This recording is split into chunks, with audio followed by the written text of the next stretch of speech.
A kú déédé àsìkò yìí, kókó inú ìwé ìròyìn la mú wá fún yín láti inú àwọn ìwé ìròyìn ilẹ̀ Nàìjíríà. Orúkọ tèmi ni Ọmágbémisọ́lá Ọmọlọ́rọ̀mọdẹ̀. Ènìyàn 7 ni wọ́n ti kéde wíwá wọn lẹ́yìn tí ilé 89 89 houses àti ọkọ̀ 3 ti bá àgbàrá òjò lọ ní ìjọba ìbílẹ̀ Magama àti Mashegu ní ìpínlẹ̀ Niger. Ìròyìn jábọ̀ wípé omíyalé tí àrọ̀rọ̀dá òjò oníwákàtí 10 dá sílẹ̀ ti fa ẹ̀kún omi ní agbègbè wọ̀nyí. Agbẹnusọ fún àjọ alámòjútó ìṣẹ̀lẹ̀ pàjáwìrì ní ìpínlẹ̀, Hussaini Ibrahim, ní lánàá ni àjọ wọn gba ìròyìn lórí ẹ̀kún omi. Ó ní títí di àsìkò tí àwọn ṣe àkọọ́lẹ̀ yìí, ènìyàn 7 ni ó ti di àwátì. Àwọn ìlú tí ìpèníjà yìí ti wọ́pọ̀ jùlọ ní Sabon-Pegi ní Mashegu àti Nasarawa ní ìjọba ìbílẹ̀ Magama. Ẹ̀ka ikọ̀ àjọ wọn tó ń ṣàwárí pẹ̀lú àwọn ará ìlú ṣì ń gbìyànjú sí láti ṣàwárí àwọn tí ó sọnù. Ẹ̀kúnrẹ́rẹ́ ìròyìn wà nínú ìwé ìròyìn Leadership tó jáde lónìí.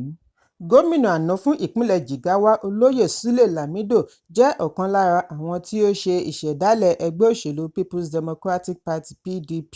Níbi ìfọ̀rọ̀wánilẹ́nuwò ni gómìnà àná ti sọ̀rọ̀ lórí ẹgbẹ́ òṣèlú PDP àti ìpèníjà tí wọ́n yóò là kọjá kí wọ́n tó lè rí agbára gbà padà lọ́wọ́ Ààrẹ Bọ́lá Tinubu pẹ̀lú gbogbo àwọn olùdíje du ipò láti ẹgbẹ́ òṣèlú All Progressives Congress (APC) nínú ìdìbò gbogbogbò fún ọdún 2027. Bákan náà ni Lamido sọ̀rọ̀ lórí rògbòdìyàn tó ń ṣẹlẹ̀ láàrin àwọn ọmọ ẹgbẹ́ PDP pẹ̀lú mínísítà fún agbègbè ilé ìjọba Nyesom Wike. Gómìnà àná ní ìṣòro tó ń lọ lórílẹ̀-èdè pàápàá jùlọ láàrin ẹgbẹ́ òṣèlú kì í ṣe ti ẹgbẹ́ òṣèlú PDP tàbí APC bí kò ṣe àwa tìkálára wa. Ó ní kò sí nǹkan tó ń lọ ní PDP tí kò lọ ní APC. Èyí jẹ́ ìṣòro Nàìjíríà àti ọmọ orílẹ̀-èdè lápapọ̀. Ẹ̀mí kan náà ló wà nínú oníkálukú, ìbáà ṣe PDP, APC tàbí ẹgbẹ́ òṣèlú mìíràn. Èyí ní ń ṣe pẹ̀lú ìwà àti àṣà wa gẹ́gẹ́ bí ẹlẹ́ran ara. Ǹjẹ́ a ní ìbẹ̀rù bí? Ǹjẹ́ a jẹ́ olódodo, onísùúrù, oníwà pẹ̀lẹ́, apòfin-mọ́? Bí kò bá sí àwọn nǹkan wọ̀nyí, ó di dandan kí fàákájà wáyé, ìbáà ṣe PDP tàbí APC. Ó ní APC wà lórí oyè lónìí nítorí àwọn ni wọ́n lè pariwo jù. Ṣùgbọ́n kókó ìbéèrè ni wípé ǹjẹ́ àwọn èèyàn ṣetán àti gba orílẹ̀-èdè kalẹ̀? Ọ̀rọ̀ pọ̀ nínú ìwé kọ́bọ̀. Ẹ̀kúnrẹ́rẹ́ ìròyìn yìí wà nínú ìwé ìròyìn Saturday Tribune tó jáde lónìí. Olùdíje du ipò ààrẹ ọdún 2023 láti ẹgbẹ́ òṣèlú Labour, Peter Obi, ti bu ẹnu àtẹ́ lu obìnrin ọmọ ilẹ̀ Ìgbò láti orílẹ̀-èdè Nàìjíríà tí ó fi orílẹ̀-èdè Canada ṣebùgbé lórí ọ̀rọ̀ ìṣelòdì sí ẹ̀yà tí ó sọ tako ará ilẹ̀ Yorùbá àti Benin. Obi ní èyí kò ṣe ìtẹ́wọ́gbà rárá, ó ní ó jẹ́ extreme bigotry. Nígbà tí ó ń fèsì lórí ẹ̀rọ abánidọ́rẹ̀ẹ́ X ni Obi fi ẹ̀hónú rẹ̀ hàn. Ó ní èyí ṣe lòdì pátápátá, ó jẹ́ ọ̀rọ̀ ìkórìíra sí ẹ̀yà Yorùbá àti Benin. Gẹ́gẹ́ bí ọmọ orílẹ̀-èdè Nàìjíríà, irúfẹ́ ọ̀rọ̀ bẹ́ẹ̀ kò gbọdọ̀ wáyé láwùjọ. Ó yẹ kí a wà ní ìṣọ̀kan gẹ́gẹ́ bí ọmọ orílẹ̀-èdè, kí a sì gbájúmọ́ ojútùú sí ìpèníjà yálà tí a fẹ́ fi ààyè gba ọ̀rọ̀ ìtàbùkù láti tú wa ká. Obi wá béèrè àǹfààní tí irúfẹ́ ọ̀rọ̀ ìkórìíra bẹ́ẹ̀ fẹ́ ṣe fún orílẹ̀-èdè. Ó ní ṣé èyí lè mú ìṣẹ́ dínkù? Ṣé ó lè ṣe àdínkù owó oúnjẹ lọ́jà? Ṣé ó mú àti wọkọ̀ tàbí owó iná mọ̀nàmọ́ná rọrùn? Ǹjẹ́ èyí pèsè ìjọba gidi bí? Obi ní rárá ni èsì gbogbo ìbéèrè yìí. Ó ní ó ṣe pàtàkì láti ṣe ìgbélárugẹ ìdàgbàsókè orílẹ̀-èdè ju kí a máa wá ja ìjà ẹlẹ́yàmẹyà. Ẹ̀kúnrẹ́rẹ́ ìròyìn yìí wà nínú ìwé ìròyìn The Guardian tó jáde lónìí. Ohun gbogbo ni ó ní ìgbà àti àkókò. Gẹ́gẹ́ bí a ti ń gbọ́ láti ayébáyé, ọ̀pọ̀lọpọ̀ ilé-iṣẹ́ ìròyìn ló ti ń ké gbàjarè lórí àjàgà ńlá tí ìjọba ti pàṣẹ iná mọ̀nàmọ́ná dì sí ẹrù àwọn iléèwé gíga lọ́rùn. Èyí sì ti ń mú ìjákulẹ̀ bá ètò ẹ̀kọ́ ní ifásitì àti iléèwé gbogbonìṣe polytechnic. Ó wá ṣeni láàánú wípé kàkà kí àwọn aláṣẹ bójútó ìdàgbàsókè ètò ẹ̀kọ́ lórílẹ̀-èdè pẹ̀lú gbogbo ìpèníjà tí iléèwé ń kojú, wọ́n ń wíjọ́ lórí iye ọdún tí akẹ́kọ̀ọ́ lè wọ iléèwé gíga kan náà tó kojú ìṣòro. Àsìkò ti tó láti rán àwọn aláṣẹ ìlú Àbújá létí wípé kí wọ́n dẹ́kun àti máa lu ìlù kòkànmí olóṣèlú sí ètò ẹ̀kọ́. Iléèwé gíga ti ìjọba àti aládàáni kí wọ́n sọ̀rọ̀ iṣẹ́ àkànṣe wọn fún ọdún 2027 gbájúmọ́ ètò ẹ̀kọ́ tó yè kooro lórílẹ̀-èdè. Kìí ṣèní kìí ṣàná tí wọ́n ti ń gbá àwọn olùkọ́ iléèwé gíga ASUU sọ́tùn sósì pẹ̀lú gbogbo ìlérí orí ahọ́n tí wọ́n ń ṣe fún wọn kí àwọn aláṣẹ lórí ètò ẹ̀kọ́ ní ìlú Àbújá má tẹ̀síwájú pẹ̀lú ìdíje iye ọdún akẹ́kọ̀ọ́ tí ó lè wọ iléèwé gíga níbi tí ayé gbé dúró báyìí, nítorí a gbọ́ ìròyìn ọmọ ọdún 17 tí ó ti parí doctorate degree àti ọmọ ọdún 14 tí ó wọlé fún ìkẹ́kọ̀ọ́ ìṣègùn òyìnbó. Èyí ṣe àpẹẹrẹ wípé orílẹ̀-èdè kò nílò ìdúgbàmù olóró láti pa orílẹ̀-èdè run. Ẹni bá ti ba ètò ẹ̀kọ́ jẹ́ ti pa orílẹ̀-èdè run. Akẹ́kọ̀ọ́ ifásitì Benin ti jókòó sílé báyìí lórí ìfẹ̀hónúhàn tí wọ́n ṣe. Àwọn wọ̀nyí kò béèrè fún owó yíyá ṣùgbọ́n fún iná mọ̀nàmọ́ná àti omi, ohun méjì tí ó ṣe pàtàkì láti mú ayé rọrùn nínú ọgbà ilé-ìwé, ilé gbígbé tàbí ọ́fíìsì. Iléeṣẹ́ apínnáká ìlú Benin gé iná wọn látàrí àìrí n280 mílíọ̀nù san fún owó iná lóṣù. Kì í ṣe Benin nìkan ni ó ń kojú ìṣòro yìí, ifásitì 52 ni ó ń kojú ìṣòro. Èyí sì ti fa ìpòrúurú ọkàn sáàárín àwọn gíwá iléèwé pẹ̀lú àwọn tí ọ̀rọ̀ ẹ̀kọ́ kàn, tí wọ́n ń ké sí ìjọba kí ó tètè bá wọn dá sí i. Àìpẹ́ yìí ni àjọ alámòójútó iná mọ̀nàmọ́ná ṣe àlékún owó iná sí ìlọ́po 300% increment fún àwọn oníbàárà band A láti n68 per kilowatt sí n225 per kilowatt. Èyí ló dá gbogbo wàhálà sílẹ̀. Fún àpẹẹrẹ, Ahmadu Bello University tó ń san n1.2 billion lọ́dún tẹ́lẹ̀ ti wá ń kojú n4.4 billion owó iná mọ̀nàmọ́ná lọ́dún. Ràbàràbà ìgbésẹ̀ yìí fi ojú hàn kedere. Ìjákulẹ̀ tí ó bá ifásitì pẹ̀lú ètò ẹ̀kọ́ yóò kó bá ọ̀pọ̀lọpọ̀ mílíọ̀nù ọ̀dọ́ lórílẹ̀-èdè.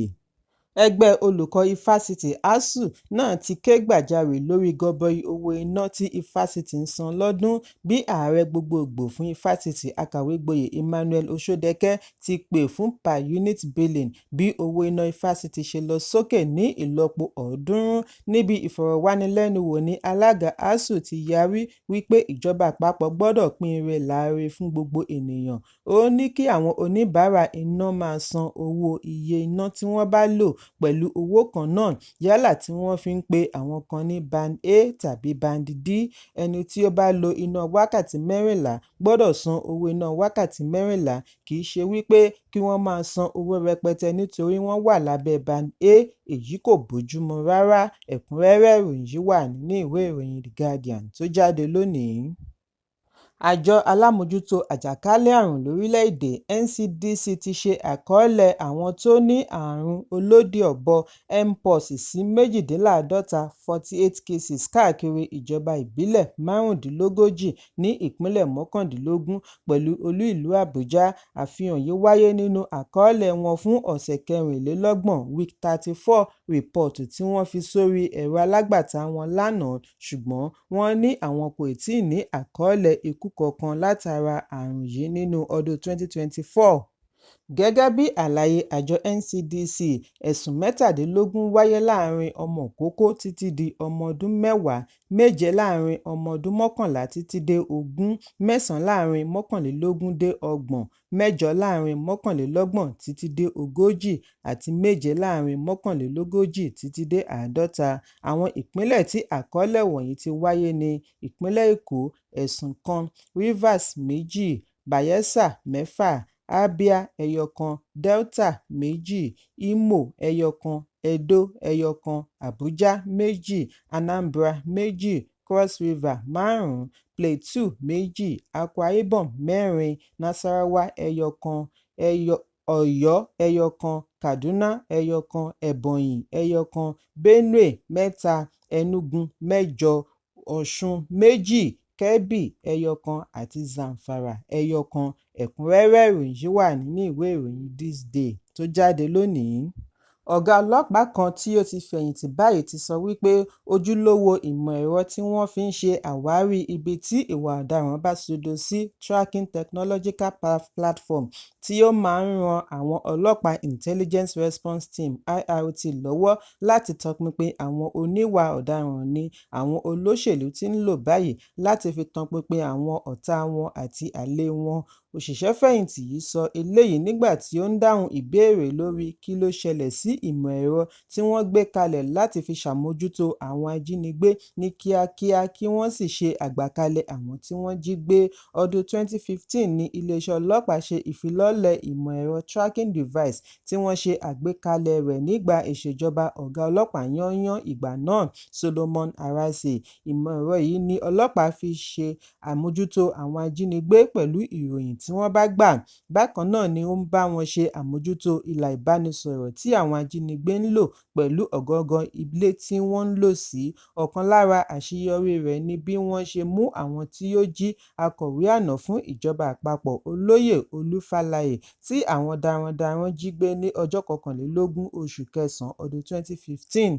5 nínú àwọn ajínigbé wọ̀nyí ni ó wá gbé mílíọ̀nù 5 náírà owó ìdásílẹ̀ ransom tí wọ́n san ní ìpínlẹ̀ Niger. Iléeṣẹ́ ọlọ́pàá ní lójú ẹsẹ̀ tí àwọn ajínigbé yìí yọ SIM card tí wọ́n fi dúnàádúrà ni àwọn ti mọ ibi tí wọ́n wà tí wọ́n fi rẹ́bùrú wọn ní afárá tó gbẹ̀yìn sí ìlú Minna. Owó tí wọ́n gbà ṣì wà lẹ́yìn ọkọ̀, wọ́n kàn yọ 100,000 naira lásán kúrò nínú rẹ̀. Gbogbo owó yìí ni CBN fi àmì sí lára. Lẹ́yìn èyí ni wọ́n dá ẹ̀wọ̀n gbére fún gbogbo àwọn ajínigbé tí ọwọ́ bà. Àwọn ọ̀gá ọlọ́pàá tí wọ́n yàn sípò lẹ́yìn ìgbà náà ni a gbọ́ wípé wọ́n da irú mọ́ ṣàpá. Àwọn ará ilé ìgbìmọ̀ náà sọ ìmọ̀ ẹ̀rọ yìí di ohun èlò láti fi bójútó àwọn ọ̀tá wọn àti àlè wọn. Ẹ̀kúnrẹ́rẹ́ ìròyìn yìí wà nínú ìwé ìròyìn Vanguard tó jáde lónìí. Kókó inú ìwé ìròyìn tòní kò ní jù báyìí lọ. Ẹ pàdé mi ní ìrọ̀lẹ́ fún àkọ́tún ìròyìn. Kí a tó lọ, ẹ má ṣaláì fi àkíyèsí yín ránṣẹ́ kí ẹ sì bá wa subscribe sójú náà wa lórí YouTube kí kókó inú ìwé ìròyìn lè máa tẹ̀ yín lọ́wọ́ ní kíákíá.